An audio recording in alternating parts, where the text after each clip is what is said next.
The vast emptiness of space carried no sound, but it did carry signals, waves of information traveling across the stars. One such signal, urgent and desperate, raced outward from a beautiful blue-green planet called Lumina. On the surface of this world, tall, slender beings with luminescent skin worked frantically at control panels. The Luminary were a peaceful species who had never known true war. Their world was gentle, with mild seasons and few natural predators. This lack of evolutionary pressure had created a species of brilliant scientists and artists, but not warriors. "The signal must reach someone," said Elder Trin, his skin pulsing with anxious blue light as he stood in the central communications hub. "We've broadcasted on all frequencies." His assistant, Laura, adjusted the transmission power. "I've boosted it to maximum capacity. The message will travel for hundreds of light years." Trin nodded, staring at the large display showing their solar system. A massive fleet of unknown vessels had been detected crossing their outer defense sensors. They were still days away, but moving with clear purpose toward Lumina. "The Council has confirmed these are the same ships that destroyed the Palin colony last cycle," Laura said quietly. "They show no response to peace transmissions." The Luminary had never developed weapons beyond what was needed for mining asteroids and clearing space debris. Their defensive shields were designed for protection against cosmic radiation, not weapons fire. The approaching fleet, in contrast, bristled with what their sensors could only interpret as offensive capabilities. "Then we must hope someone hears us," Trin replied, his voice resolute despite his fear. The message they sent was simple but urgent. "To any spacefaring civilizations receiving this signal, we are the Luminary of the third planet of star system GX8421. A hostile fleet approaches our homeworld. We have no means to defend ourselves. We request immediate assistance. We offer friendship and knowledge in exchange for your help." The signal raced outward through the darkness of space, passing dead worlds and burning stars, until 7 days later it reached a small yellow star on the edge of a spiral arm. Captain Tom Reed of the United Earth Fleet stood on the bridge of the UEF Defender, watching as Earth grew smaller in the view screen. His ship, along with 4 others, had just left orbit on a routine patrol of the Sol system's outer boundaries. Reed was a tall man with weathered features that spoke of years spent in the harsh environments of space. His dark hair was cropped short, and his eyes, a deep brown, were alert and observant. "Captain, we're receiving a signal," announced Communications Officer Ella Grant. "It's not on any of our standard frequencies." Reed turned, interest peaked. "Alien?" "Yes, sir. Translation Matrix is working on it now." Humanity had encountered only 3 other intelligent species since developing faster-than-light travel 15 years earlier. None had been close enough to Earth to communicate directly. "Put it on the main screen when ready," Reed ordered. Moments later, strange symbols appeared, followed by their English translation. As Reed read the desperate plea, the bridge fell silent. Lieutenant Ben Taylor, the tactical officer, spoke first. "A distress call, sir, from halfway across the sector." "Can we verify it's authentic?" Reed asked. Officer Grant worked her console. "The signal characteristics match nothing in our database, but it's definitely artificial. Origin coordinates included in the message match a star system approximately 42 light-years from here." Reed considered the implications. Earth's government was still cautious about alien contact. Yet here was a clear call for help. "Send this to Fleet Command immediately. Priority 1, Reed ordered. "And plot a course to those coordinates. We need to be ready to respond if ordered." As the message was relayed to Earth, Reed studied the star maps. If this alien species, these Luminary, were truly defenseless against an attacking force, time would be critical. His ships were the closest to respond. "How long would it take us to reach them at maximum FTL?" he asked the navigation officer. 9 days, sir, if we push the engines to their limits." Reed nodded grimly. Let's hope that's fast enough. The United Earth Defense Council chamber buzzed with tense voices as Admiral Jane Wilson stood before the large circular table. The room's lighting was subdued, highlighting the serious expressions of the 12 council members as they reviewed the luminary distress signal. "This could be a trap," said Councillor Garrett, a stocky man with a perpetual frown. "We know almost nothing about this species or their supposed attackers." Admiral Wilson, a tall woman with silver-streaked black hair pulled into a tight bun, gestured to the holographic display showing the signal analysis. "Our experts have examined the transmission thoroughly," she replied. "Everything indicates it's genuine. The luminary are in real danger." The council president, Dr. Rivera, folded her hands.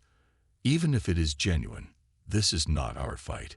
Humanity has only recently ventured beyond our solar system. We can't afford to lose ships or lives in an alien conflict." From his position at the back of the chamber, Captain Reed stepped forward. "With respect, Madam President, I believe we should help." All eyes turned to him. Reed had been summoned to the emergency meeting as the captain whose ship first received the signal. "Captain Reed," Dr. Rivera acknowledged, "you understand that if we send your battle group, you'll be outnumbered and possibly outgunned by this unknown enemy." Reed nodded, his expression determined. "Yes, Madam President, but consider this. If we ignore this call for help, what message does that send to the galaxy about humanity?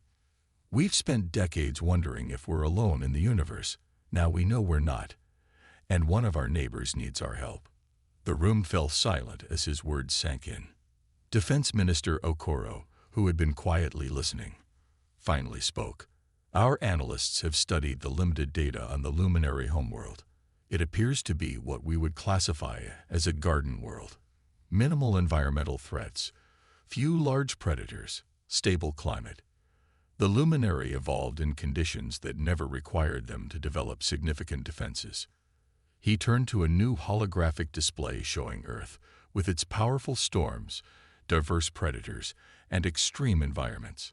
"In contrast, we evolved on what other species might call a death world. Our bodies and technology are built to withstand conditions that would kill most forms of life. This gives us an advantage." Admiral Wilson stepped closer to the table. "Earth was once divided, but we united against common threats. Perhaps this is our chance to extend that unity beyond our own planet." The council members exchanged glances. The decision would not be easy. "What resources would this mission require?" asked Councillor Patel. "Captain Reed's battle group is already positioned to respond," Admiral Wilson answered. 5 ships, the Defender, Resolute, Thunder, Horizon, and Valiant. They carry our newest weapons systems and defensive technologies." Reed added, "My crews are among the best trained in the fleet. If anyone can make this work, we can." Minister Okoro studied the data once more. The luminary offer friendship and knowledge in their message. Their technology might be different from ours. An alliance could benefit both our species. Dr. Rivera looked around the table. "This is not a decision to take lightly. We're talking about involving Earth in what could be an interstellar war, or preventing one," Reed countered. "If these attackers destroy the luminary, who's to say they won't eventually find Earth? Better to face them now, with potential allies, than alone later." The room grew quiet again as the council members considered his words. Finally, Dr. Rivera called for a vote. One by one, the council members indicated their positions. The final tally was 7 in favor, 5 against. Dr. Rivera's expression was solemn as she announced the result. "Captain Reed, you have your orders. Take your battle group to the luminary system. Render whatever assistance you can, but your primary responsibility remains the safety of your crews and ships." Reed saluted crisply. "Understood, Madam President." As the meeting adjourned, Admiral Wilson approached Reed. "You have 9 days to prepare your ships and crews for a battle unlike any humans have ever faced," she said quietly. "Make them count." Reed nodded, already planning. "We won't let them down. Not the Council. and not the luminary. The 5 ships of Captain Reed's battle group dropped out of FTL travel with a flash of energy, their hulls still glowing from the strain of 9 days at maximum speed. Before them stretched the luminary home system, a beautiful arrangement of planets around a bright blue-white star. On the bridge of the UEF Defender, Reed stared at the view screen with a mixture of awe and determination. All ships report successful transition, Captain. Lieutenant Ben Taylor announced. Systems are returning to normal operations. Reed nodded. Begin passage scans of the system. Let's see what we're dealing with. Officer Grant worked her communications console. Captain, I'm detecting numerous signals coming from the 3rd planet. They appear to be broadcasts and communications. No sign of the hostile fleet yet. Send our response to their distress call, Reed ordered. Let them know we're here to help. The message was transmitted toward the blue-green world ahead. Minutes passed as the crew waited tensely. Sir, we're receiving a response. Grant suddenly called out. They're sending coordinates for a meeting point in orbit around their world. And Captain, they sound shocked that we came. Reed allowed himself a small smile. Set course for the coordinates. All ships in defensive formation. Let's meet our new friends. 3 hours later, Reed stood in the Defender's docking bay as a sleek, silver shuttle with no visible weapons boards glided through the energy field. The ship settled gently on the deck, its surface reflecting the bay lights like water. A door on the shuttle's side slid open, revealing 3 tall, willowy beings. Their skin seemed to glow with a soft blue light, and they moved with a grace that suggested lower gravity origins. They wore simple white garments that flowed around their slender forms. Reed stepped forward with his first officer, Commander Lisa Novak, and Lieutenant Taylor. Welcome aboard the UEF Defender, Reed said clearly. I am Captain Tom Reed of Earth. The tallest of the aliens bowed slightly. I am High Counselor Trin of Lumina. This is Science Director Laura and Defense Coordinator Marin. His voice was melodic, and though he spoke in his own language, the translation devices worked perfectly. We did not truly believe anyone would answer our call. Trin continued, his skin pulsing with what Reed guessed was emotion, and certainly not from so far away. We received your distress signal and came as quickly as we could, Reed explained. We're prepared to help defend your world. The 3 luminary exchanged glances that seemed to convey surprise. Marin, whose skin had a slightly greener tint, spoke next. You must understand, Captain Reed. Our scans of your vessels show you come from a high-gravity world with extreme environmental variations. By our classification, you are Deathworlders. Beings evolved to survive conditions that would kill most sentient life. Reed hadn't considered this perspective. That's true. Earth has many dangers. Yet you came to aid us, strangers, knowing you would be outnumbered, Trin said, his tone filled with wonder. This is unexpected. It's what we do, Commander Novak said simply. Now tell us about this enemy. The mood shifted immediately. Laura stepped forward and activated a small device that projected a hologram of insect-like ships moving in perfect coordination. They call themselves the Void Swarm, she explained. They are a collective consciousness that consumes all resources from worlds they conquer. They attacked without warning or negotiation. Our colony on Palin was completely destroyed 3 cycles ago. Now they come for our homeworld. Lieutenant Taylor studied the projection carefully. How long until they arrive? 3 of your Earth days, Marin replied grimly. Our sensors detected them passing the outer defense perimeter yesterday. Reed exchanged looks with his officers. 3 days wasn't much time. Show me your defensive capabilities, he said. Marin's skin dimmed slightly. That is our greatest problem, Captain. We have shield technology for radiation and debris, but nothing designed for warfare. Our species evolved without major predators or conflicts. We never needed weapons. Reed took a deep breath as the magnitude of the challenge became clear. They would need to prepare an entire civilization for war in just 3 days. Then we have work to do, he said firmly. Lieutenant Taylor, begin tactical assessments. Commander Novak, coordinate with our other ships. We'll need every advantage we can get.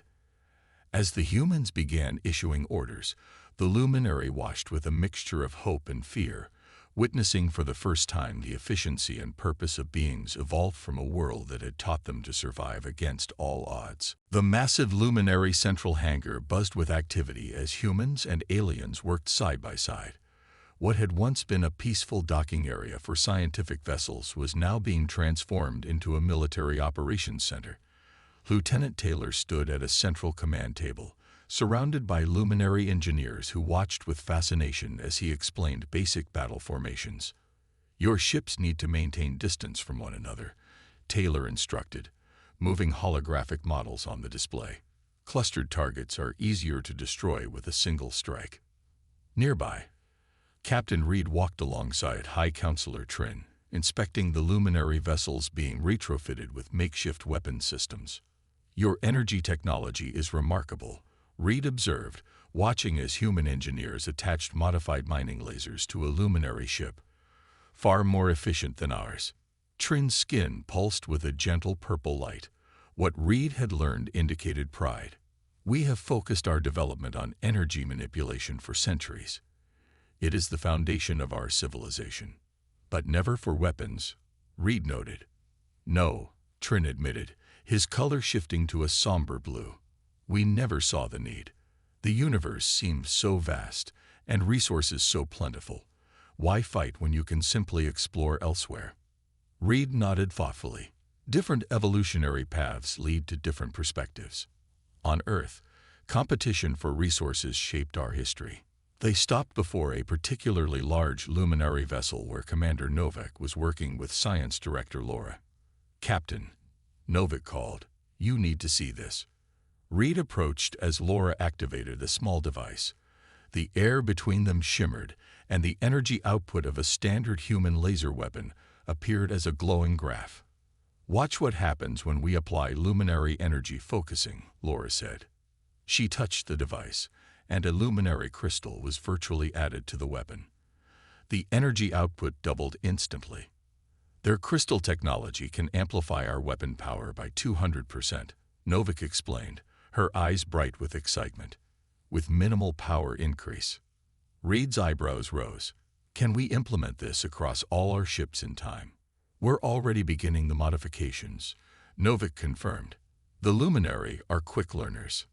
Across the hangar, Defense Coordinator Marin approached with several luminary, who moved with more purpose than the others. Their skin tones were darker, with patterns that reminded Reed of camouflage. These are our planetary security forces, Marin explained. They maintain order during natural disasters and guide evacuations. They are the closest we have to soldiers. Reed studied the group. Despite their lack of combat experience, they stood attentively, ready to learn. Lieutenant Taylor, Reed called. These officers need crash courses in tactical operations and basic combat maneuvers. Taylor nodded and gestured for the luminary security forces to join him. As preparations continued, Reed felt a tap on his shoulder. He turned to find one of his engineers, Technician Oliver West, holding what looked like a modified communication device. Captain, we've integrated their early warning system with ours, West explained. The range is now triple what we could manage alone. We'll know the exact moment the swarm enters the inner system. Reed nodded appreciatively. Good work. That evening, as the first day of preparations ended, Reed gathered with his officers and the luminary leaders in a conference room overlooking the planet's capital city. The view was breathtaking, crystal spires that caught the setting sun, surrounded by lush gardens and interconnected by graceful bridges. It's beautiful, Commander Novak said softly. So different from our cities. We built in harmony with our environment, Laura explained. Your world forced you to build defensively against natural threats. Ours encouraged open structures. Reed studied a tactical display showing their combined fleet positions. Beauty is worth protecting, he said. Tomorrow we continue weapons training for your crews. By the third day, we need to be ready for combat drills. Trin's skin flickered with nervous energy. My people are not warriors, Captain Reed. Reed looked at the luminary leader with steady confidence. Neither were humans, once. We learned because we had to.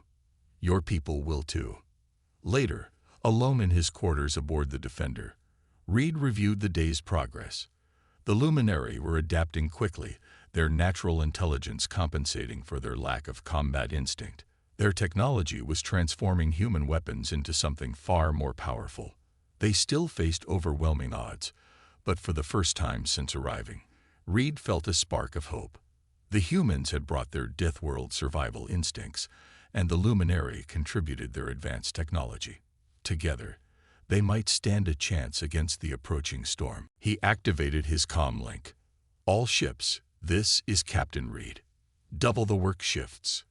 We have 2 days until the Void Swarm arrives, and every minute counts. The warning alarms blared across the combined human luminary fleet. On the bridge of the UEF Defender, Captain Reed watched as the tactical display filled with red markers. The Void Swarm had arrived at the edge of the luminary system, earlier than expected. All ships to battle stations, Reed ordered, his voice calm despite the tension filling the bridge. Execute defense pattern Alpha. Luminary vessels, maintain your assigned positions. The crew moved with practiced efficiency, the result of 2 days of intense training. Outside the viewports, the luminary ships formed a protective arc around their homeworld, their hulls now bearing hastily attached weapons. Swarm vessels are accelerating toward the outer colonies, Lieutenant Taylor reported, his eyes fixed on the tactical screen. Counting over 60 ships, Captain. More than we estimated. Reed's jaw tightened. They're not heading straight for the homeworld. They want to gather resources from the outer settlements first. Across the command channel, Defense Coordinator Marin's voice sounded uncertain. Should we pull back to defend the homeworld directly? Negative, Reed replied firmly. If we let them take the outer colonies unopposed, they'll gain strength. We make our stand here. The view screen showed a small mining colony on a moon of the system's 4th planet. Already, evacuation ships were streaming from its surface, racing toward the safety of the fleet's defensive line. Last civilian transport will clear the area in 3 minutes, Commander Novick reported. Reed nodded. The moment they're clear, we engage. Humans have a saying. The best defense is a good offense. Let's show the swarm what that means. As the final civilian ship passed through their defensive line, Reed gave the order they had been preparing for. All ships, advance and engage. Focus fire on their lead vessels. The 5 Earth ships surged forward, their engines flaring brightly.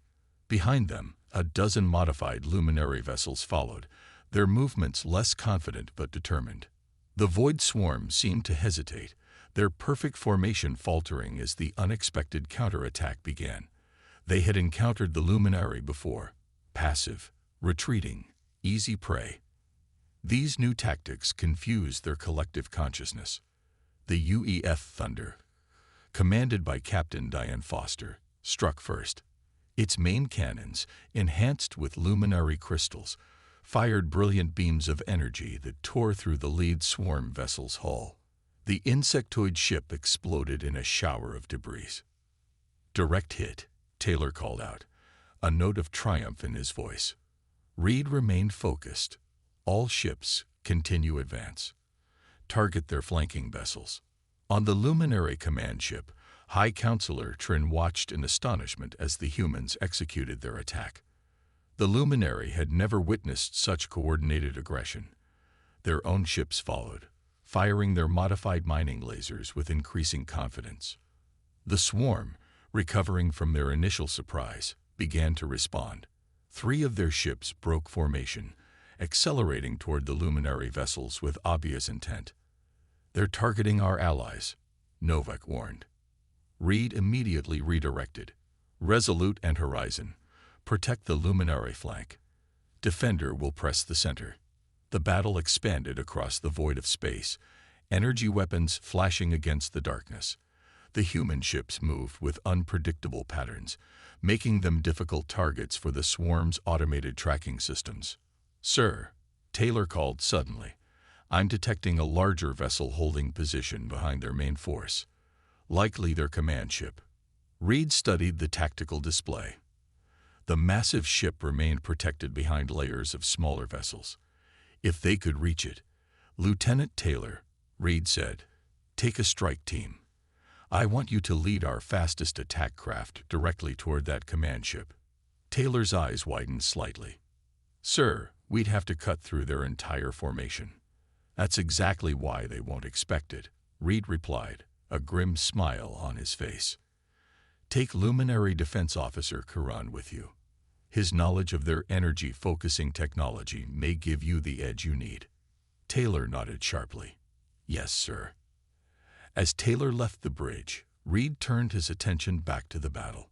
The swarm had lost 7 ships already, but they were adapting, their movements becoming more coordinated as their collective mind processed the new threat. A luminary vessel on their port side took a direct hit, its shields flaring brilliantly before failing. The ship drifted, damaged but not destroyed. "Defender will cover the damaged luminary vessel," Reed commanded. "All other ships press the attack.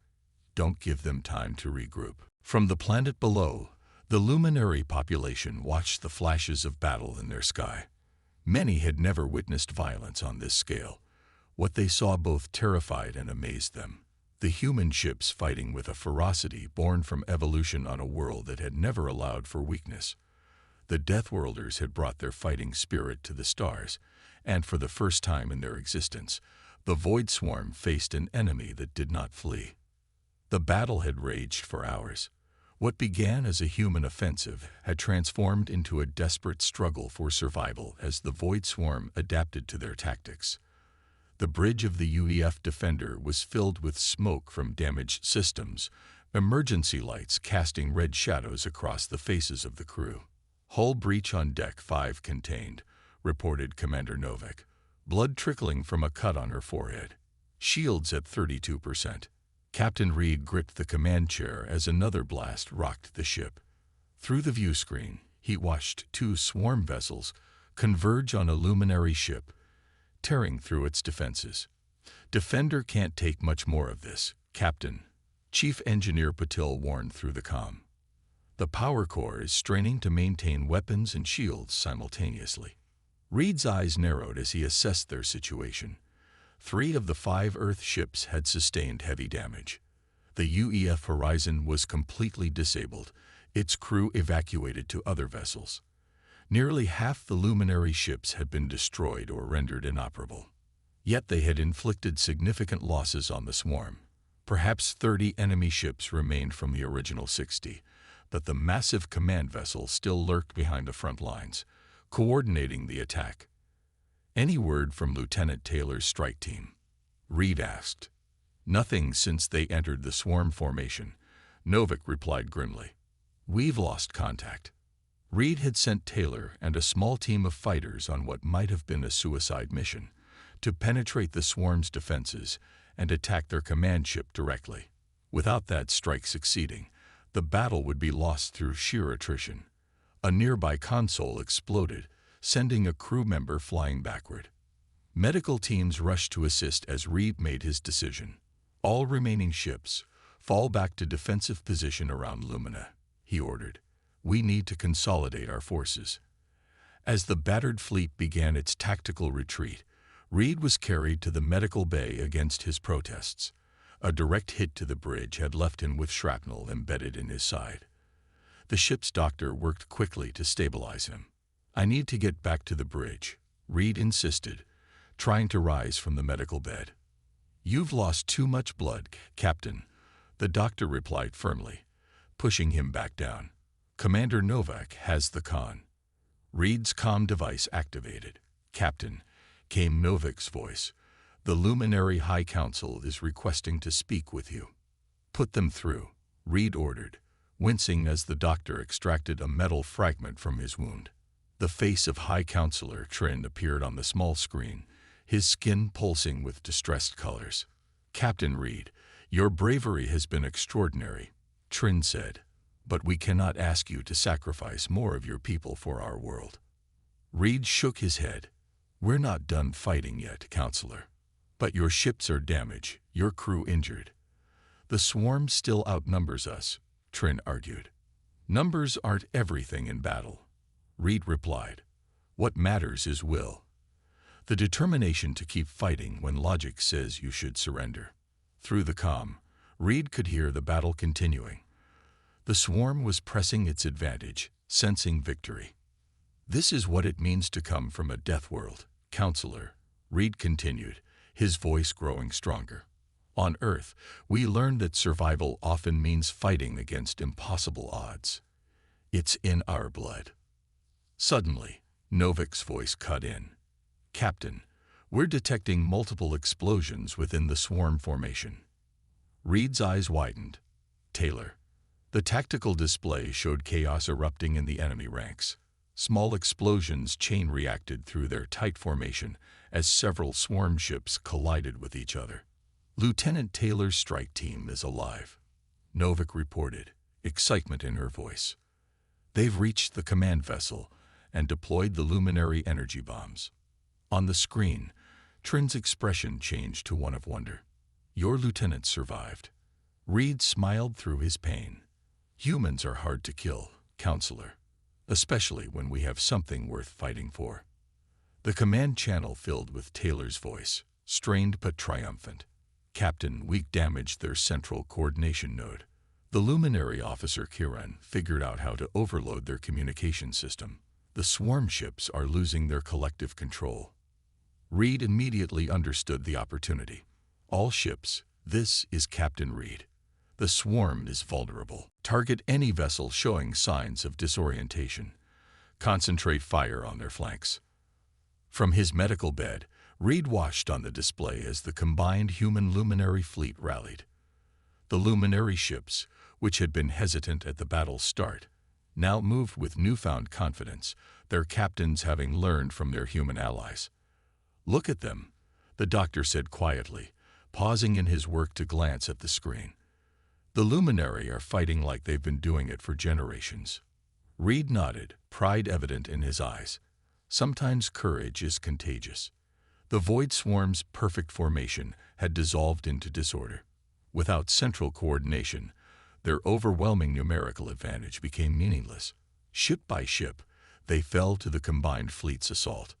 "We're winning," Reed whispered, as exhaustion finally overtook him and darkness closed in around his vision. The last thing he heard was Novik's voice announcing that the swarm command vessel had begun to retreat, its escorts scattering in all directions. The tide had turned. Morning light streamed through the tall crystal windows of the luminary Grand Hall, casting rainbow patterns across the assembled crowd.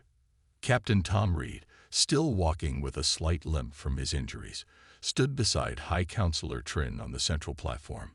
The remaining officers of the human fleet lined up behind him, their uniforms freshly pressed despite the battle damage their ships had sustained. 3 weeks had passed since the defeat of the Void Swarm. The remnants of the enemy fleet had scattered, fleeing into deep space with their command structure in ruins. The luminary system was safe, though the cost had been high. "People of Lumina," Trin addressed the gathered crowd, his skin glowing with solemn blue light. "Today we honor those who defended our world when we could not defend ourselves." The vast hall fell silent as the names of the fallen, both human and luminary, were displayed on floating light panels. 15 humans and 27 luminary had given their lives in the battle. Lieutenant Taylor, standing at Reed's side, still bore the burns from his daring mission to the swarm command ship. His strike team had suffered casualties, but their action had turned the tide of battle. "The humans came to us as strangers," Trin continued, answering a desperate call across the stars. "They'd brought with them something we had never known. The spirit of a species forged in hardship, tested by survival on a world that challenges its inhabitants daily."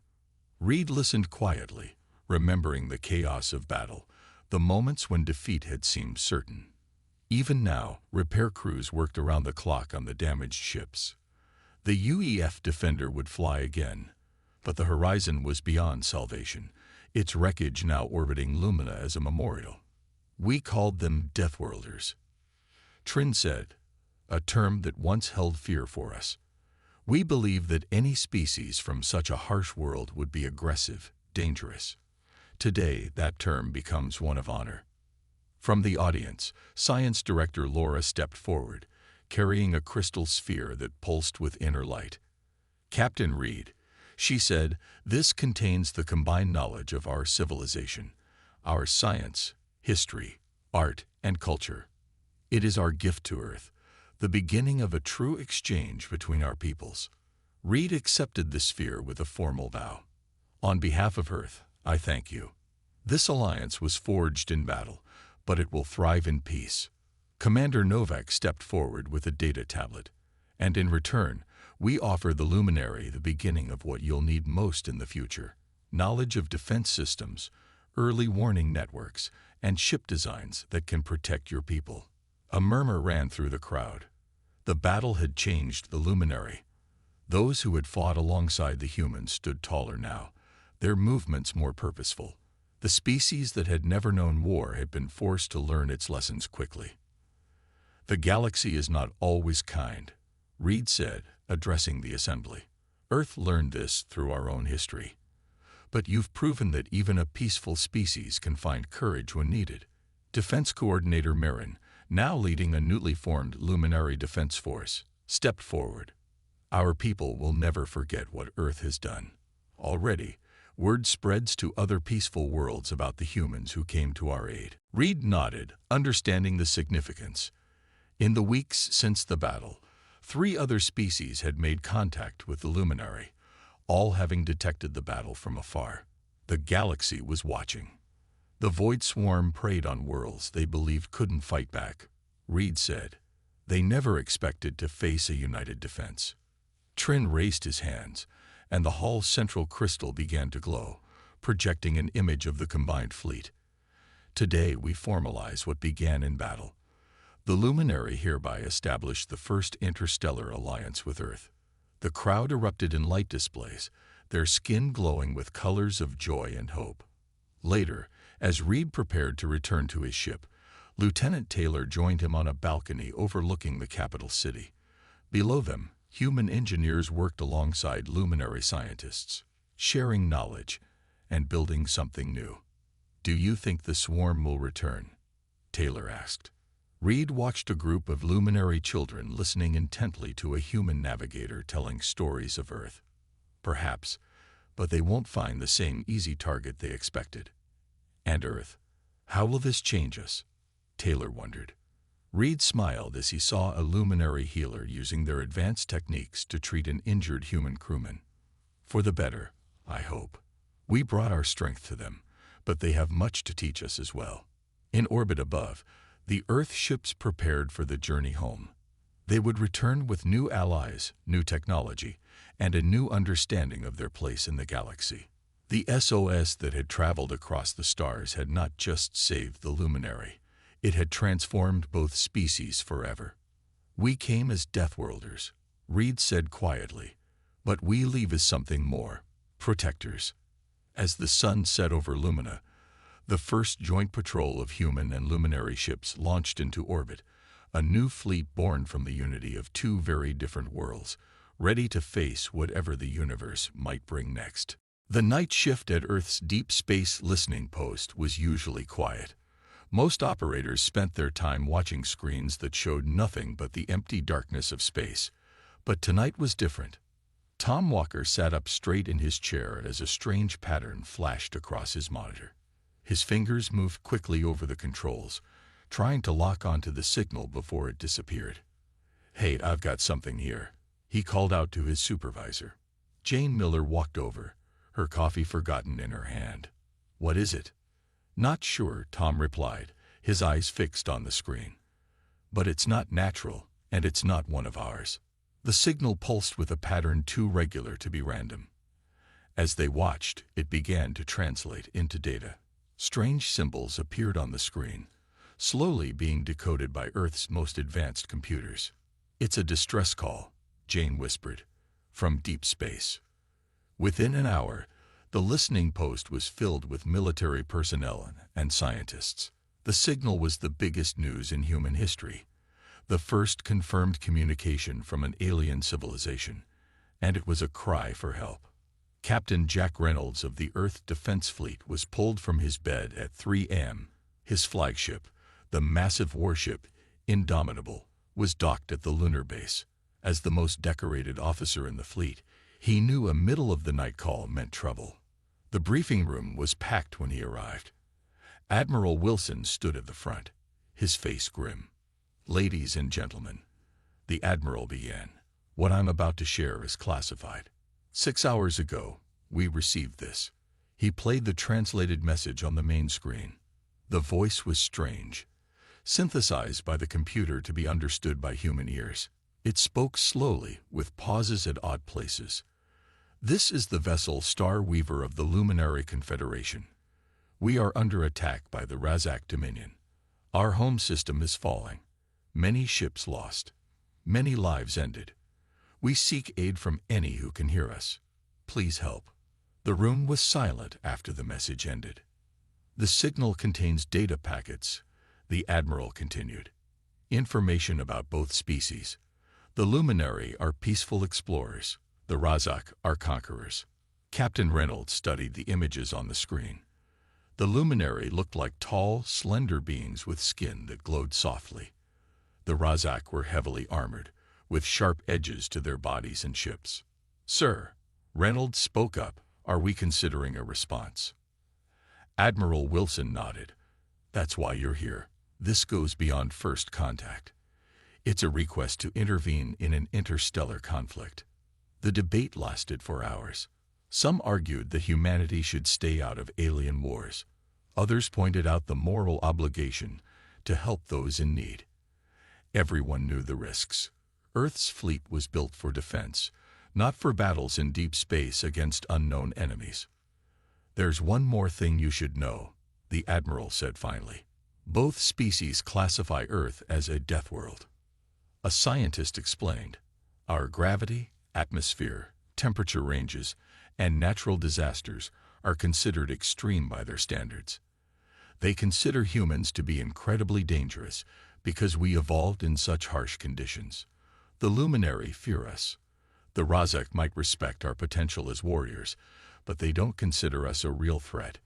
Captain Reynolds stood up. "With all due respect, Admiral, that shouldn't matter. If we ignore a call for help just because we're afraid or because the ones asking are different from us, what does that say about humanity?" The room fell silent again. In the end, the decision came from the highest levels of Earth's united government. Captain Reynolds received his orders the next morning. "You will take command of our response fleet," Admiral Wilson told him. "Your mission is to assess the situation, assist the Luminary if possible, and represent humanity in this first official contact." As Reynolds looked at the stellar map showing the vast distance they would have to travel, he knew one thing for certain.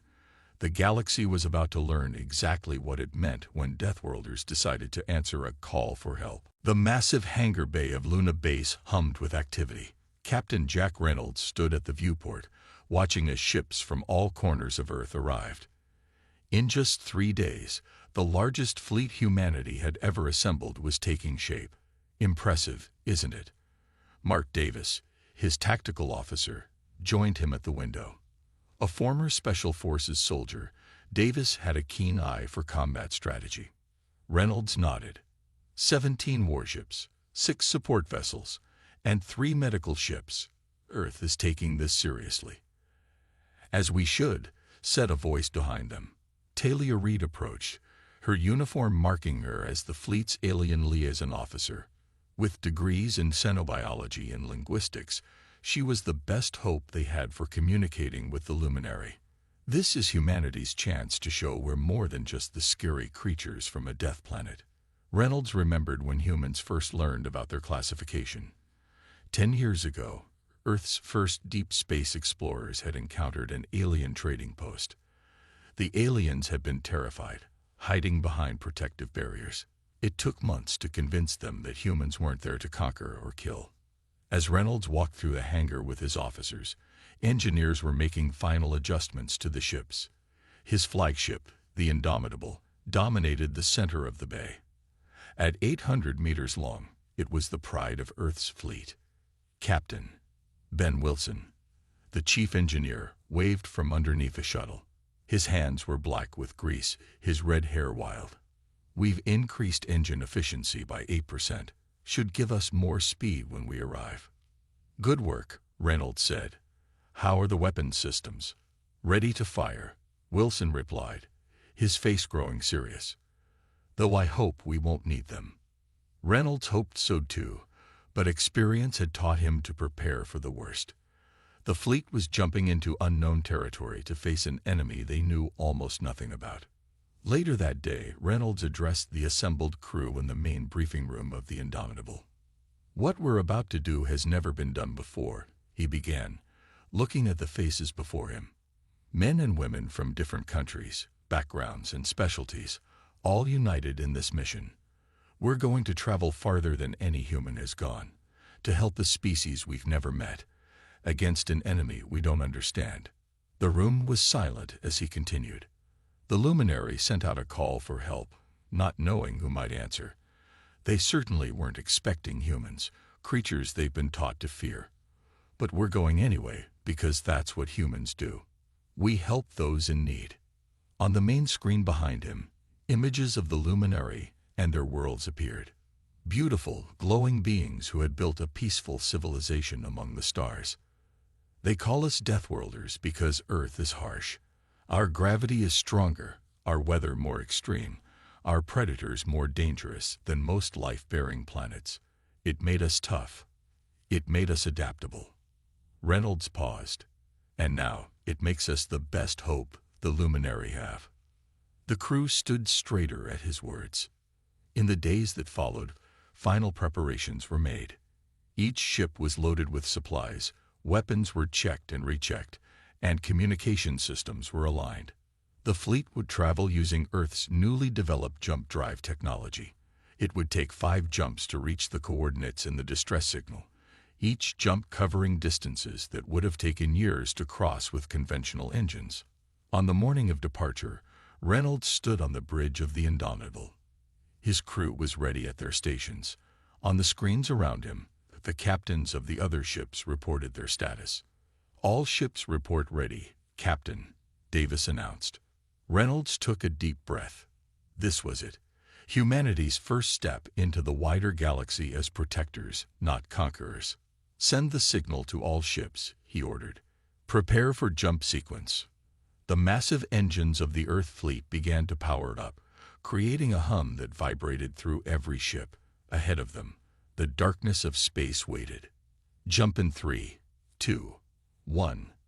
In a flash of brilliant light, the fleet disappeared from Earth orbit, racing to answer the call that had traveled across the stars. The final jump left the Earth fleet at the edge of an unfamiliar star system.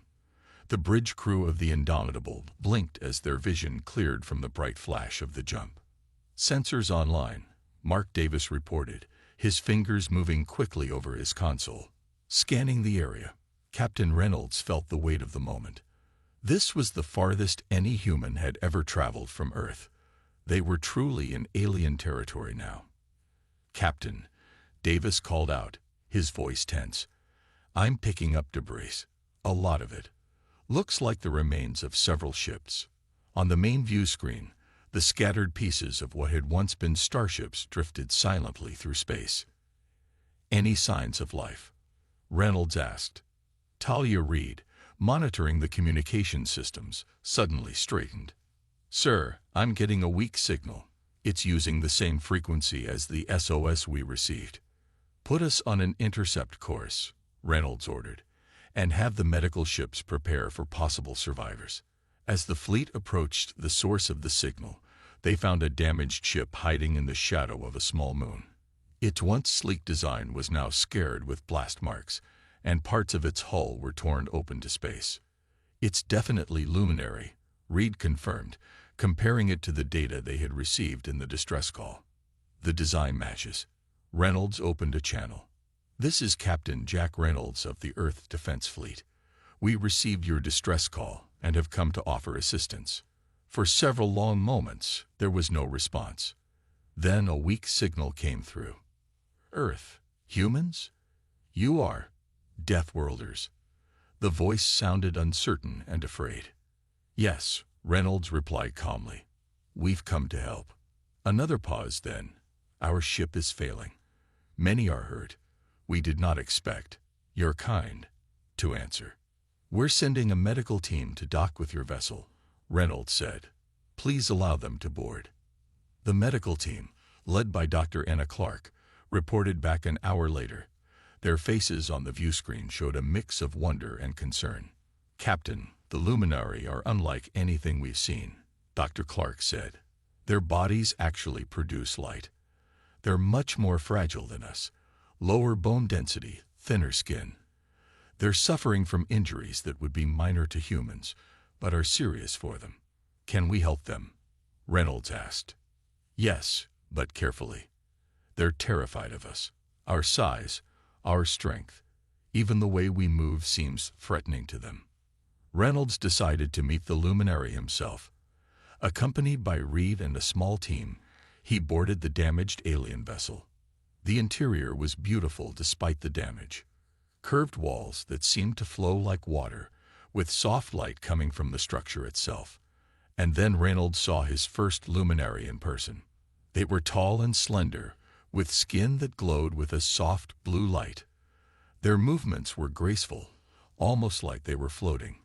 The one who approached Reynolds stood nearly 7 feet tall, but looked like it might weigh less than a human child. I am Ambassador Lyra, the Luminary said, its voice musical and light. You have come far to help strangers. It's what we do, Reynolds replied simply. What happened here? Lyra's light dimmed slightly. The Razak Dominion attacked our colony without warning. They destroyed our defenses in hours. This scout ship was sent to call for help from our homeworld, but we were damaged trying to escape. When we realized we couldn't make it home, we sent the general distress call. How many of your people survived? Reed asked gently. 37 on this vessel, Lyra answered. But our homeworld is now under attack as well. Millions of my people are in danger. Reynolds felt the weight of that number. This wasn't just about saving one ship anymore. Can you show us where your homeworld is? He asked. Lyra hesitated, the glow of its skin flickering. You would help us further, even knowing the risk. That's why we came, Reynolds said firmly. Lyra studied the human captain for a long moment, then nodded. I will show you. But I must warn you. The Razak are powerful. They have conquered 12 systems before ours. They've never faced humans before, Reynolds replied. For the first time, a new light seemed to appear in Lyra's eyes. Not fear, but something else. Something like hope. The journey to the Luminary homeworld would take 3 days, even with the Earth fleet's advanced engines. During this time, the rescued Luminary were welcomed aboard the human ships. Ambassador Lyra and 5 other representatives were given quarters on the Indomitable. Captain Reynolds called a meeting in the ship's conference room. Maps of Luminary space glowed on the display tables as Lyra pointed to their homeworld, a beautiful blue-green planet named Lumina. The Razak have blockaded our planet with 30 warships, Lyra explained. Our defenses were not built for war. We are explorers and traders, not warriors. Mark Davis studied the tactical displays with a frown. Even with our technology, we're outnumbered. The Razak ships are bigger than ours too. But they've never faced humans before, Reynolds reminded him. That gives us an advantage. They don't know our capabilities or tactics. Talia Reed had spent hours learning about Luminary culture and language. She turned to Lyra with a question that had been bothering her. Why do you call us Deathworlders? What does that term mean to your people? Lyra's skin glowed a soft pink, which Reed had learned indicated embarrassment. It is not meant as an insult, Lyra said carefully. In our classification system, planets are ranked by how dangerous they are to life. Earth is what we call a Class 12 death world. And what's Lumina? asked Ben Wilson, who had joined them after finishing repairs on the Luminary ship.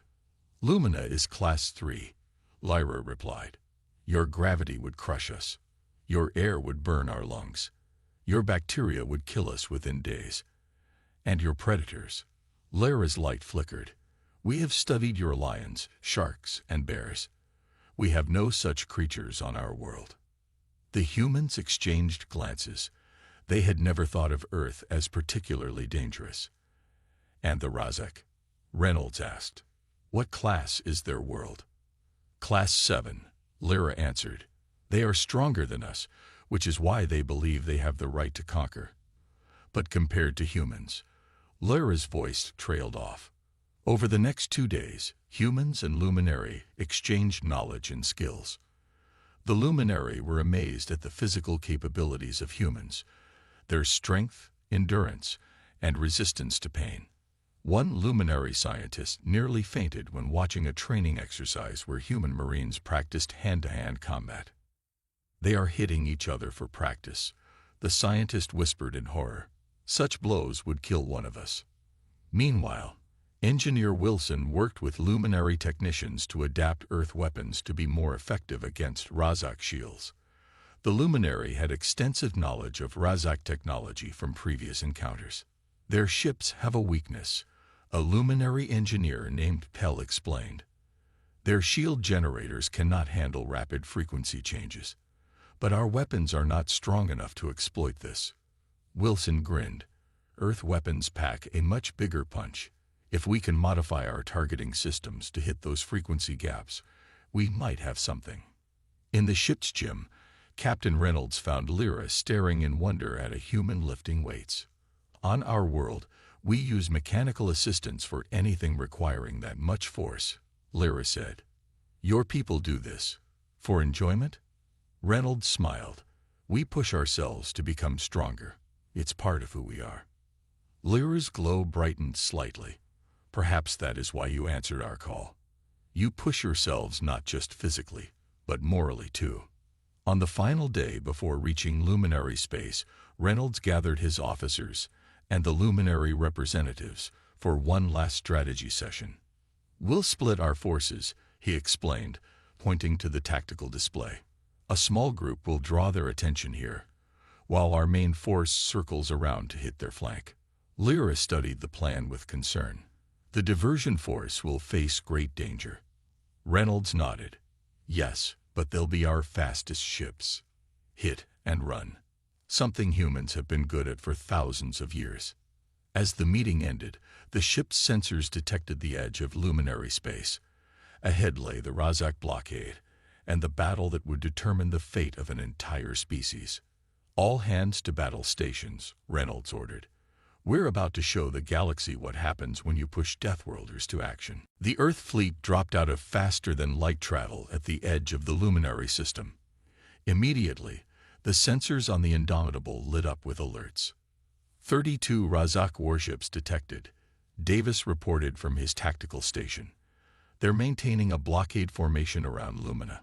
On the main view screen, Captain Reynolds could see the distant planet, a beautiful blue-green world surrounded by a ring of menacing Razak ships.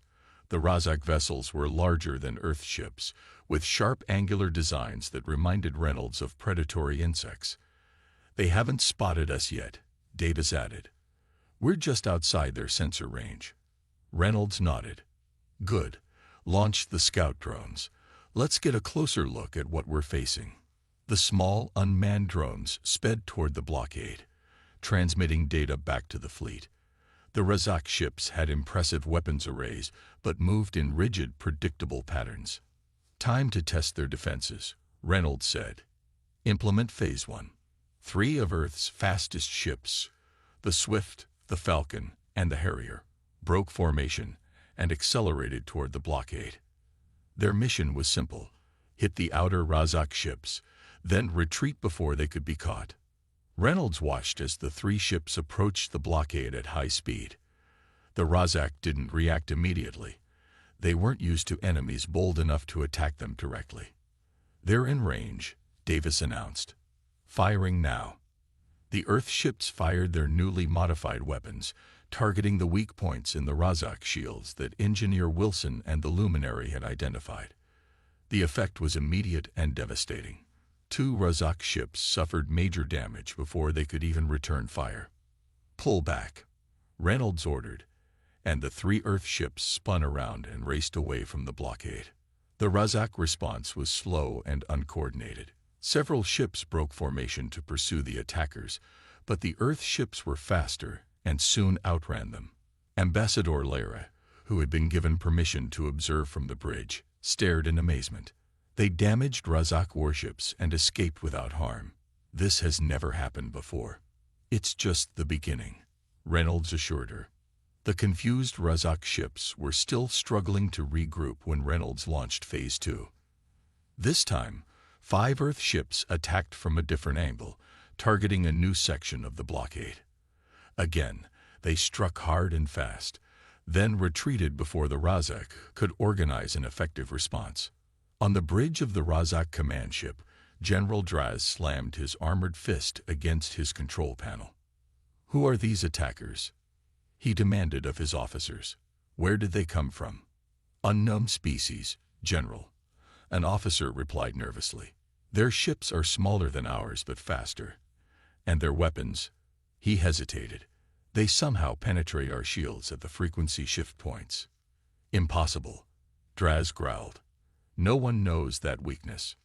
"The data is clear, General. They've already disabled 4 of our ships with minimal damage to their own." Draz's eyes narrowed as he studied the tactical display. "Change shield frequencies on all ships. Prepare for full engagement." Back on the Indomitable, Reynolds watched as the Razak ships began to shift position. "They're adapting," Captain Davis warned, "changing their shield frequencies." Reynolds nodded. "As expected. Time for Phase 3. This time, instead of a quick hit-and-run attack, 10 Earth ships formed a wedge formation and drove directly toward the center of the blockade. The Razak, expecting another retreat, were caught off guard by the sustained assault. The battle was fierce. Earth ships took damage, but their crews, hardened by training on their high-gravity world, handled the impacts better than the Razak expected. When a Razak missile struck the Earth ship Defiant, the ship continued fighting despite heavy damage. "How are they still operational?" General Draz demanded, watching the damaged Earth ship continue to fire its weapons. "That hit should have disabled them."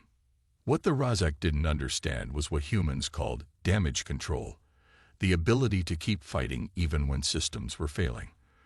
The Luminary watched in awe as human crews sealed off damaged sections, rerouted power, and continued to battle while making repairs. By the time Reynolds ordered the attack force to pull back, 7 Razak ships had been disabled or destroyed, while the Earth fleet had lost only 1 ship. "Send a message to all Razak vessels," Draz ordered, his voice cold with rage.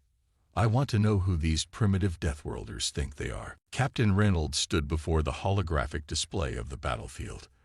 The first engagement had been successful, but the Razak still had the advantage of numbers.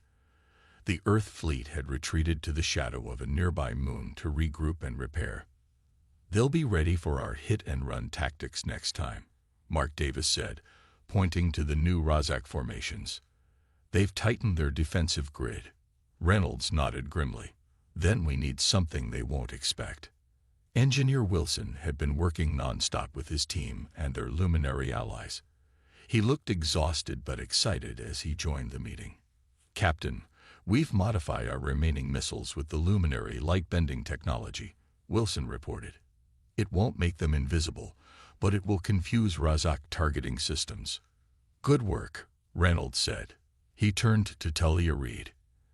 "Any luck contacting the Luminary on the surface?" Reed nodded. "Yes, sir. We've established communication with the Resistance. They're ready to coordinate with us when we break through." Reynolds studied the display again, focusing on the massive Razak command ship at the center of their formation. It was twice the size of the Indomitable, bristling with weapons. "That's our target," he said finally. "If we take out their command ship, the rest of their fleet will be disorganized." A stunned silence fell over the room. "Sir," Davis said carefully. That's suicide. Their flagship is surrounded by their strongest ships. Reynolds smiled. That's why they won't expect us to try. He began to outline his plan. A plan so bold that even his experienced officers looked skeptical. Meanwhile, on the Razak command ship, General Draz received a message from the Luminary government. They say the attackers are humans, his officer reported, from a planet called Earth. Humans? Draz scoffed. I've never heard of them. Our database classifies them as primitives, sir. They've only achieved interstellar travel recently. But the officer hesitated. But what? Draz demanded. They're classified as Class 12 Deathworlders. For the first time, a flicker of concern crossed Draz's face. The Razak, from a Class 7 world, considered themselves among the toughest species in the galaxy. Class 12 was almost unheard of. It doesn't matter, Draz declared. They are few, and we are many. Prepare for their next attack. Back on the Indomitable, final preparations were underway. Reynolds addressed his crew one last time before the battle. What we're about to attempt has never been done before, he told them. But that's what humans do. We accomplish the impossible when others are counting on us. The plan began with a feint. 5 Earth ships attacked from the far side of the planet, drawing Razak ships away from their center. Then 3 more attacked from a different angle. The Razak fell for it. When a third group appeared to attack from yet another direction, General Draz split his forces again. They're desperate, he told his officers. Using the same tactics won't work again. What Draz didn't know was that these were all distractions. The real attack was coming from a direction no one expected, directly above the plane of battle. The Indomitable and 3 other ships had used the planet's gravity to slingshot themselves on a vertical approach, coming down on the Razak command ship from above. When they finally appeared on Razak sensors, it was almost too late. The human ships were already firing their modified missiles, which slipped through gaps in the Razak shields. Impossible, Draz shouted as explosions rocked his ship. How are they targeting our shield frequencies? On the bridge of the Indomitable, Reynolds held tight to his command chair as the ship shook from enemy fire. Keep us on course, he ordered calmly. All ships, focus fire on their main engine section. The Earth ships pressed their attack, taking heavy damage but refusing to retreat. Human crews worked through smoke and fire, their Deathworlder endurance pushing them beyond normal limits. A massive explosion tore through the Razak command ship's propulsion system. Its lights flickered, and it began to drift. Direct hit on their main power core, Davis shouted over the alarms. Their shields are down. Reynolds opened a channel to all Earth ships. All vessels, target their weapons arrays. Let's disable them completely. A barrage of Earth weapons fire struck the now defenseless command ship. One by one, its weapon systems went dark. On the Razak bridge, emergency systems failed as fires spread. General Draz stared in disbelief at the tactical display. The mighty Razak fleet was being defeated by a handful of ships from an unknown world. Impossible, he whispered again. But the evidence was before his eyes. The Deathworlders had done what no species had ever done before. They had broken the might of the Razak dominion. The silence on the bridge of the Indomitable was broken only by the soft beeping of computers and the occasional spark from damaged systems. Captain Reynolds looked at the main view screen, where the disabled Razak command ship drifted helplessly. Status report, he ordered, his voice hoarse from shouting commands during the battle. 3 of our ships destroyed, Davis replied grimly. 5 more heavily damaged, including us. But we did it, sir. The Razak fleet is falling apart. Without their command ship and General Draz's leadership, the remaining Razak vessels were in disarray. Some continued fighting, but many were retreating, jumping away to safety. Talia Reed monitored communications with a look of amazement on her face. Captain, we're receiving signals from all over the system. Not just Luminary, but ships from other species too. They were hiding, watching the battle. Open a channel to all Razak ships, Reynolds ordered. When the connection was established, he spoke clearly and firmly. "This is Captain Jack Reynolds of the Earth Defense Fleet. Your command ship is disabled, and your blockade is broken. Leave this system now, or we will be forced to destroy more of your vessels." For several tense minutes, there was no response. Then, one by one, the remaining Razak ships began to disengage from battle. Within an hour, the last of them had jumped away. Ambassador Lyra's skin glowed brighter than Reynolds had ever seen, pulsing with blue and gold light. "You have done what no one thought possible. You have saved my people." On the surface of Lumina, celebrations erupted as news of the Razak defeat spread. The Luminary resistance fighters emerged from hiding to welcome their saviors. Reynolds led a delegation to the Luminary capital city. It was a place of stunning beauty, with towers that seemed to be made of solid light and gardens that glowed in the dark. But the damage from the Razak occupation was visible everywhere. Burned buildings, destroyed monuments, and injured civilians. The Luminary High Council welcomed the humans with a ceremony unlike anything Reynolds had ever seen. Thousands of Luminary gathered in the central plaza, their bodies glowing in synchronization to create patterns of light that moved like waves. "For generations, we have feared the Deathworlders," the Luminary Council leader said in a clear voice that carried across the plaza. "We believe that any species that could evolve on such a harsh world must be violent and dangerous. Today, we learned that strength can protect as well as harm." The Earth fleet remained in the Luminary system for 3 weeks, helping with repairs and medical aid. During this time, representatives from a dozen other species arrived, seeking audiences with the humans who had defeated the Razak. In the repaired conference room of the Indomitable, Reynolds met with ambassadors from worlds he had never heard of. They looked different, some with tentacles, others with multiple eyes, some barely recognizable as living beings. But they all came with the same message. "We have watched," said an ambassador with blue scales and 4 arms. "We have seen what humans can do. Our world too faces threats. Would Earth consider an alliance?" By the time the fleet prepared to return home, Captain Reynolds had signed preliminary agreements with 7 different species. Ambassador Lyra presented him with a formal alliance treaty between Earth and the Luminary Confederation. "You came when we called," Lyra said. "You risked your lives for people you had never met. The stars will remember this." As the Earth ships prepared for the jump back to their home system, Reynolds received one last message. It came from a small planet at the edge of known space, a world under attack by pirates. "We have heard of the Deathworlders who answer calls for help," the message said simply. "We need you." Reynolds smiled as he looked at his tired but proud crew. "Set a course," he ordered. "There's someone out there who needs Deathworlders." On the view screen, the stars stretched as the Earth fleet jumped into faster-than-light travel. Behind them, the Luminary system was safe. Ahead, a galaxy was discovering that humans, the feared Deathworlders, had arrived on the galactic stage not as conquerors, but as protectors. And throughout the stars, the story spread of the day when humanity's fleet charged after an alien SOS, changing the destiny of not just one world, but many.